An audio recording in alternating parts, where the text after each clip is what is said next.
All right, hello everyone. So you have heard from Wall about how exciting doing a CAS analysis can be and how insightful it is. So let's try and see if we can do this ourselves, like in a very short time frame. So again, Nancy already mentioned that a lot of the materials and details are generated from Aubrey's work, so I want to acknowledge that as well. Today, we have this exercise, and there are sort of two short objectives to it. We want to show how a basic CAS analysis is structured, meaning we want to show you how the different parts of a CAS sort of build upon each other. And then we also want to give you a hands-on opportunity to apply some of the CAS skills. In particular, we want you to get a chance to answer or set, first of all, the questions, and then maybe get some ideas as to why the events happened the way they did. And these are very crucial aspects for us to get a comprehensive and impartial analysis out in the end. Now, having said what the objectives are, I want to caveat that this is not a technical discussion of surgery and anesthesiology. I, for one, am not qualified to provide that kind of content, and I'm sure there are some very good avenues to get that information. I would like to get a lot of that in-depth knowledge in the future as well. Okay, so let's get right to it. Here is a chart laying out the basic CAS analysis and how the different parts are. So CAS is a 5-part process. In part 1, we want to assemble some basic information, for example, identifying what the proximal events are to the incident. And what is important here is that we want to set some starting questions that we will be using in later parts of the analysis to get to know the events and the causes better. In part 2, we're going to model the safety control structure. And the idea here is that we just want to get a basic understanding of how the system works, how the different parts of the system interact or relate to each other. Part 3 of the analysis is really the meat of the analysis. Here we actually analyze each of the relevant controllers or different parts of the system in detail. And not only do we want to identify what happened with the incident, but we actually seek to understand why it happened the way it did. You may also wonder, how do we know which part of the system to explore or to examine? Because, you know, at the end of the day, the system is complex. The answer is that we're going to use the findings from our preliminary part of the analysis to guide our exploration or the journey around the system. All right, in part 4 here, with the causal factors sort of identified for different parts of the system, we then take a step back to see if there is any kind of general pattern that we can see with the different causal factors. In other words, we want to identify if there are any systemic factors that negatively impact multiple parts of the system, if not all parts of the system.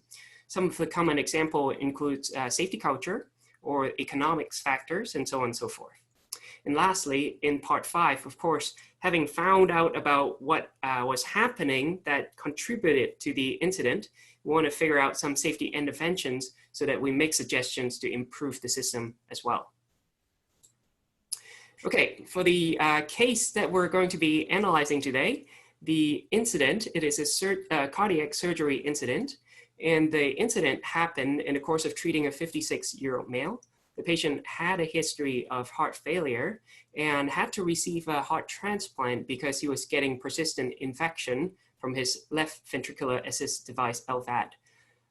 After the surgery, the patient was actually stable as he was moved to the intensive care unit. However, he experienced decreased cardiac function subsequently, and he was treated with immunosuppressant for presumptive acute graft rejection. Unfortunately, the patient expired after several days despite maximal support that was provided. All right, so let's dive down to the CAS analysis right away. So in part 1, we want to sort of get a little bit more detail about the incident, right? So we're also organizing some of that information in the sense of a list. First, we know that a donor heart was available for the transplant. And then the patient was taken to the operating room for the transplant surgery, but without having received the immunosuppressant. The transplant surgery then, of course, started, and the patient also received that surgery somewhat successfully without any kind of misadventure. The rest of the clinical course was basically as described previously, all right? So this is sort of the immediate set of events. Now let me take a pause here to describe this step of organizing the proximal events. Purpose of generating this list is really just to know just enough about what happened to start the analysis instead of being exhaustive. At the end of the day, we can always toss in more events onto this list. However, we don't really need to get all that details here because our subsequent exploration will really reveal what additional details that are relevant. What we need to do though with this list is to generate some questions to explore what and why the events occurred. So let's get some practice in here. Okay, so you can pull up your chat window.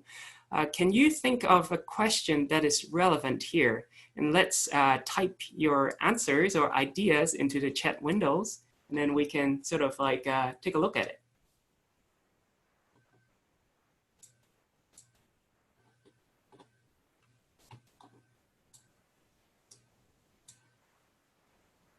All right, I have my chat window up. Okay, I do see answers coming in now, great. Okay, yeah, what is the standard procedure for pre-transplant immunosuppressant? That's a great question. Okay, who was aware? Yeah, right, that's right. Did the people know that they did not receive, or the patient did not receive the immunosuppressant? Right, why was the patient not given it? Is there a checklist? Was there some sort of memory aid as Wong talked about? Okay, all these are very good questions. Very good. Awesome. So we're just going to advance just in the interest of time. So let me go forward here. All right, so here are some of the questions that basically align very well with a lot of the questions that you got generated already. For example, was pre-op immunosuppressant indicated? If it was indicated, was it prescribed? Why or why not? If it was prescribed, importantly, why was it not administered? We already know that it was not administered, but that is crucial to find out why. Okay, so if we move on to the next event down the list, that is also interesting as well.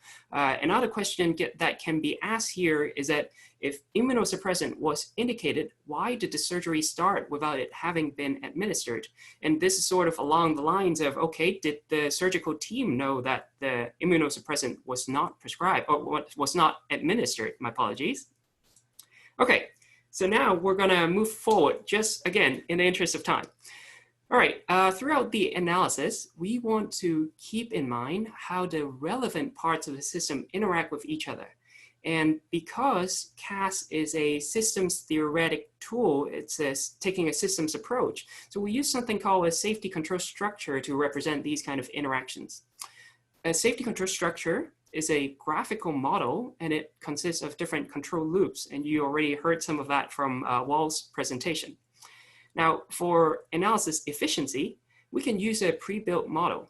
A pre-built model would enable you to have to create less control loops for a particular analysis. And here in this exercise today, we have a simple example for cardiac surgery. So let's sort of have a quick walkthrough of this simple pre-built control model. All right, here, what you're seeing is sort of the very high level view of a surgery system, right? Or a system to deliver cardiac surgery, I should say. This provides sort of like a 30,000 feet view. And as you already know, the healthcare system isn't comprised of just the healthcare organization alone.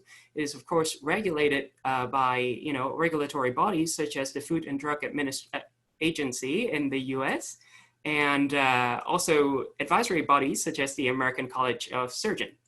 You also have the device manufacturer here that provide equipment such as the anesthesia machine. And of course, the healthcare organization provides care to the patient, but it may also interact with other providers and organizations as well, right? So hopefully this sort of high level view is somewhat intuitive to you. But now let's expand the healthcare organization, sort of like dive one level deeper to look at the inner workings. After zooming in, you see a little bit more of the detailed interactions. Briefly, I just want to cover the important entities here. You've got the institutional executive, and they of course set goals and allocate resources and so on and so forth. And then you've also got the leaders of the Department of Surgery and Surgical ICU, and they perform important decisions on training and managing operations, etc. As we already alluded to, the manufacturers, of course, design and install and maintain the devices that are used on the front line. So that is sort of like the overall layout of safety control structure.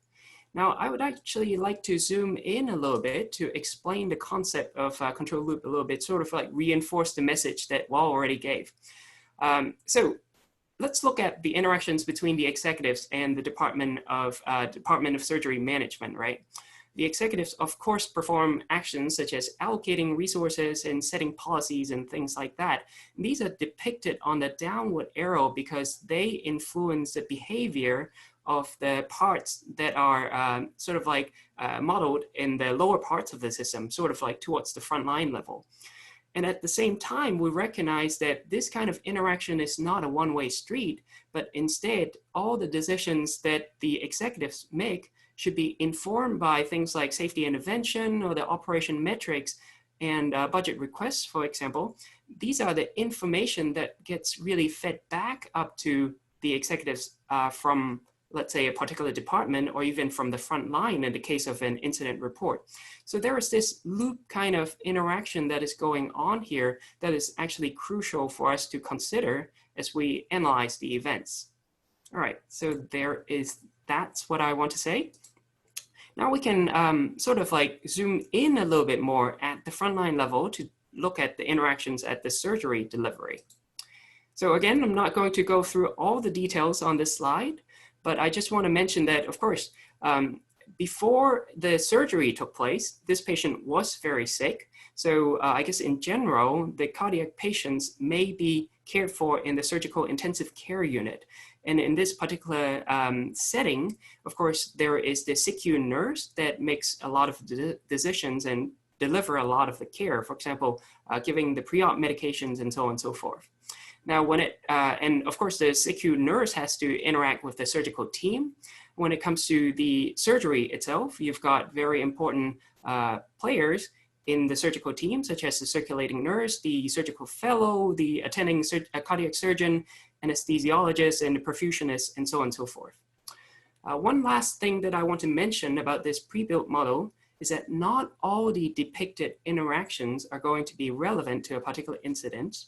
And similarly, there may be interactions that are not depicted but should be examined. And in this case, you would need to build some new control loops as your analysis progresses, just like how Wall did in a lot of his analysis. But this sort of pre-built model gives you a starting point so that you have to build less, hopefully. All right? Great. So we're going to keep moving forward just because of our time limit. Now we're getting to part 3 of the CAS analysis, which is actually quite exciting. Our goal in part 3 is to really determine why it made sense to the decision makers involved to do what they did at the time of the incident. And there is a process so that we can arrive at this information in the end. We first look at each component to identify the decisions and actions that contributed to the incident. But then rather than stopping there, we also want to take the next step of identifying why the decision and action was made or not made. And this is analyzed from the angles of the component's flawed understanding and the contextual factors that were at play. All right, I'll just give you a moment for that to sink in. Not only do we want to identify what happened, but we want to identify why. And the why, we look at it from the angles of mental model flaws and the contextual factors. There is actually an important principle underlying this approach. That is, we believe that until proven otherwise, every part in the systems try to do a very good job with their roles and responsibility, and their decisions and actions are influenced by the context. And therefore, we need to identify and address these contextual factors so that safety can be improved fundamentally rather than superficially. All right, returning to the analysis, remember the questions that we set when we identified the list of events. Here we actually have gathered additional information. We know that the pre-op immunosuppressant was indicated and it was actually prescribed, but we know that it was not administered, and our key, I guess like a key question here now is why not? And to know sort of like how to go forward, we need to find out who is responsible for administering the pre-op medications. Now, if you remember from our walkthrough on the safety control structure, the SICU nurse is the party that is responsible for administering these. So let's start our component analysis here. We have identified that the responsibility and the contribution is that the SICU nurse did not give the pre-op immunosuppressant. And if we just, and many analyses tend to just stop here and sort of like portray the SICU nurse almost as the blameworthy party. But we really need to do better than that, right? So we need to identify the mental model flaws and contextual factors. So again, I will toss the ball to you. Let's open up your chat window and practice. What kind of questions do you think would be good to inquire the mental model flaws and contextual factors?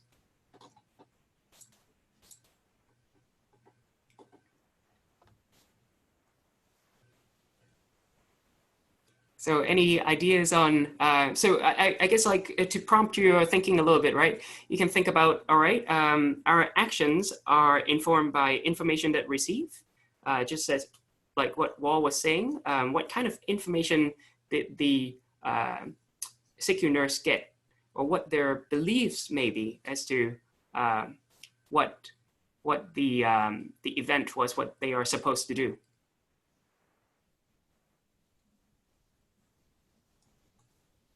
Okay, all right, yeah, great. Did the SICU nurse know that it was their job to administer the medicine? Right. Perfect. So I'm just gonna keep advancing in the interest of time. Here are some of the questions that we can ask, right? Did the SICU nurse know about the need, as you have pointed out? But also more generally, did the nurse know what pre-op medications to give? How do they find out about that information? And what are their understanding of other parties in the system, right? Like what do the surgical team do? Who gives what medications? And if you looked into these kind of questions, then the situation becomes more interesting. Yes, we recognize that the SICU nurse was not aware of the need to give the immunosuppressant, but interestingly, there are several factors that led to this flawed understanding. First, all the pre-op medications and testing would be ordered by the surgical team the night before, and this is done through the EHR. But the EHR doesn't have a very clear interface as to who is supposed to give the medication. And interestingly, the medications are ordered as part of an order set. There are some interesting conflicts here though. For example, the antibiotics are ordered as well, but then they are not supposed to be given by the floor nurses. And instead, they are given in the OR. So you can sort of see why there may be a confusion as to who is responsible for giving what medication, specifically the immunosuppressants. In the backdrop, there is an interesting aspect that the center didn't used to perform a whole lot of cardiac transplant to begin with, and up until this point. But at the time, there was a recent change of leadership, which made for a new push for doing this kind of surgery. So you see that they may not have a very clear concept of who is supposed to give what kind of medications. All right, so as a quick summary of our analysis so far, early on from the list of events, we generated some questions. That led to the question of why was the pre-op immunosuppressant not administered? And that sort of led us to focus on the SICU nurse as a start, right? And by asking the questions or answering the questions that we just did, we identified some mental model flaws and contextual factors. And these useful information actually lead us to generate additional questions. For example, why does the EHR not specify who is responsible for execution? And these are very important questions to ask, and we need to ask it to the EHR manufacturer, for example. That would be the intuitive choice.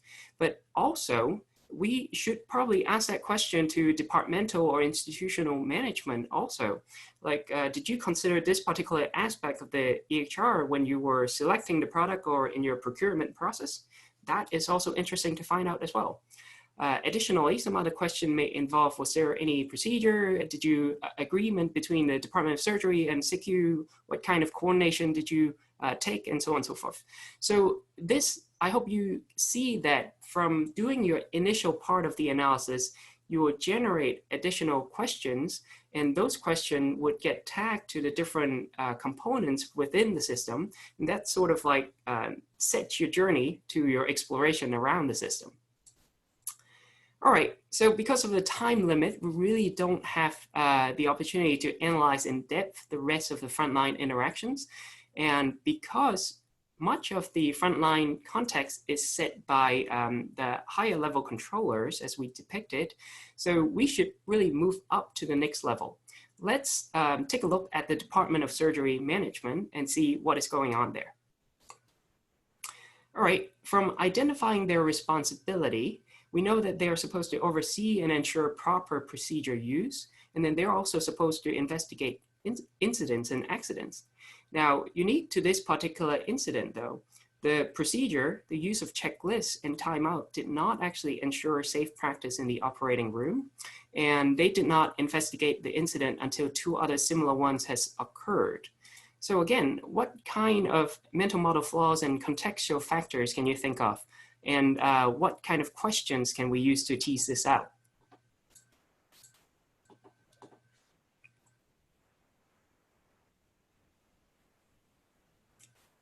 All right, so I see some questions about how busy your incident in the CQ, and that is an important question. But then we probably want to look at how the departmental management came about in setting their procedure use and investigation perhaps as well. So what kind of questions can people think of to tease out that kind of information?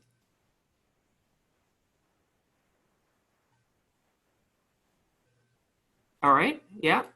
Let's look at their incident reporting system. What kind of information do they tell people to, I guess, to report, to address, and so on and so forth?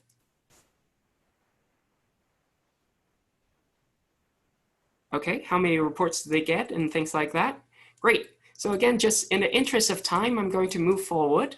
So some of the other questions surrounding the procedure setting or the policy setting aspect is, how did they come about, using the checklist, all right? And what is their understanding of the challenges surrounding the front line? Did you get information about, these challenges maybe from your observation or from the incident reporting system and things like that? And at the same time, we sort of like want to explore that kind of coordination piece. What is the management understanding of the SICU or the cardiac care policies and so on and so forth? So if you look into these aspects a little bit more, again, you would identify some interesting information that sort of gives you a refreshed view of their actions. It was found out that the Department of Surgery Management believed that the staff knew exactly what to order and how to administer all the medications. And there are sort of like a few reasons why. First, there may be a false sense of security that was generated from implementing the checklist that was derived from WHO surgical safety checklist. I think it is reasonable to think that the checklist was effective, or else the WHO wouldn't have published it, right?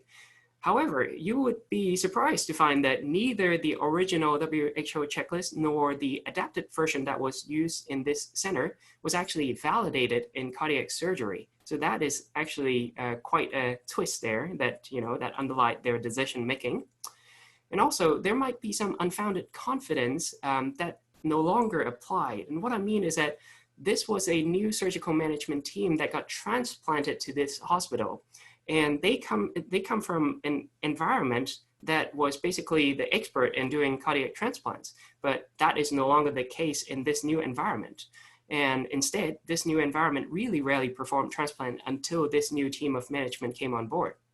And separately, there was also silos between the surgery department and intensive care. And so there was really very little coordination between the two units. So there you have it. There are some really complex contextual factors that are at play here. Again, having analyzed this part of the system, it generates additional questions, such as why was there not a plan in place to help move from a center that rarely performed transplants to one that specializes in them? And we can definitely probe this aspect a little bit more with the institutional executive. At the same time, you might even want to take it up to the WHO, and I think there is a good value here. Why was the checklist never validated in cardiac surgery? That is certainly some important questions. All right, we're coming to the end here. I just want to quickly highlight that after looking at the individual perspective of what happened and why it happened, we also want to take a step back to see if there is any kind of systemic factors that negatively impacted the behavior of many or even all of those components.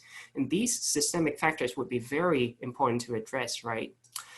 It is a little bit challenging with the exercise because we haven't taken a comprehensive look. But then I would just highlight that flawed communication is definitely involved here. For example, we can see that there was issue between the SICU and nurse and the surgical fellow at the handoff. And for example, there was also problems with the circulating nurse and the rest of the surgical team's communication at timeout, leading them to believe that, oh, the patient was good to go, this cardiac transplant could proceed. And at the management level, there's other kind of communication issues as well. Okay, so that was a quick whirlwind tour of a quick CAS analysis. And I just want to sort of wrap up by summarizing on a few points, okay? Safety incidents in healthcare are complex. They are almost certainly involve multiple parts of the system, and taking a systems approach here would enable you to learn more. And by identifying the mental model flaws and contextual factors that underlie the human behavior, we can avoid blame and get into the more meaningful causal factors. And in turn, hopefully this information enable us to come up with better solutions. Next, you now know that the basic CAS analysis is structured in terms of 5 parts, and then they sort of like build upon each other, and your initial findings are going to guide you through your subsequent part of the analysis. Lastly, I just want to point out that we are coming up with some developments that hopefully will enable you to perform your CAS analysis more efficiently and consistently. And we would love to work with you on developing some of these, especially for your particular domain. For example, here, what you have seen is a pre-built safety control structure that sort of captures some of the major interactions that are taking place in the system. So lastly, I just want to thank you for the opportunity to talk to you, and I would be happy to take any questions.